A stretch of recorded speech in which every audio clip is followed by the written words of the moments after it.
தினகரன் அவர்கள் அவங்களுடைய பொதுக்குழுவிலேயே சொல்லியிருந்தாரு, இந்த மாதிரி தேர்தல் அப்படின்னு வரும்பொழுது துரோகிகள், அப்புறம் எதிரிகள் இதற்கெல்லாம் இடம் இல்லை அப்படின்னு சொல்லிட்டு. இப்போ முன்னாடியே ஒரு விஷயத்தை அவர் மெசேஜ் கன்வே பண்ணியிருக்காரு இல்லையா அவங்களுடைய தொண்டர்களுக்கும் அவங்களுடைய வாக்காளர்களுக்கும். அவர் பண்ணியிருக்கலாங்க. பட் ஆனா அடிப்படையிலே இந்த அமமுகவுடைய அவங்களுடைய ஜீன்ல என்ன இருக்கு, எடப்பாடி எதிர்ப்பு தான் அவங்க ஜீன்ல இருக்கு ஆக்சுவலா.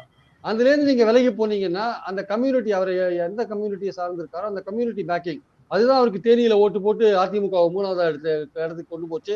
அதுதான் ஓபிஎஸ்க்கு ஓட்டு போட்டு அதிமுகவை 3வது இடத்துக்கு கொண்டு போச்சு. அந்த ஓட் பேங்க் நீங்க எடப்பாடி கூடயே சேர்ந்தீங்கன்னா அம்மாவின் ஆட்சியை கொண்டு வரும், நீங்க எடப்பாடியோட சேர்றீங்க. ஆக்சுவலா அம்மாவின் கட்சியை மீட்போன்றது அவங்க கோஷமா இருந்தது. இப்ப அம்மாவின் ஆட்சியை கொண்டு வரும் நீங்க எடப்பாடியோட சேர்த்தீங்கன்னா அந்த ஓட் பேங்க் போகுமான்றது ஒரு முக்கியமான விஷயம். எங்களுக்குள்ள 1000 பிரச்சனைகள் இருந்தாலுமே தமிழ்நாட்டினுடைய மக்களின் நலனை கருதி இந்த கூட்டணிக்கு நான் சேர்ந்திருக்கேன் அப்படின்றது அழுத்தம் திருத்தமா இன்னைக்கு பொதுக்கூட்டத்தை சொல்லியிருக்காரு சார். அம்மாவின் ஆட்சியை கொண்டு வரதுக்காக சேர்ந்திருக்கேன்னு சொல்லியிருக்காரு சார். முதலமைச்சர் எடப்பாடின்னு அவர் சொல்லலைன்றது நீங்க நல்லா கவனிக்கிறோம். இன்னைக்கு கூட்டத்துல முதலமைச்சர் எடப்பாடின்னு சொல்ல அம்மாவின் ஆட்சியை கொண்டு வருவோம், ஆதரித்தாலும் நல்ல உறுதியாக ஆதரிப்போம், எதிர்த்தாலும் கடுமையாக எதிர்ப்போம்ன்ற விஷயத்தையும் அவர் அங்க சொல்லியிருக்காரு.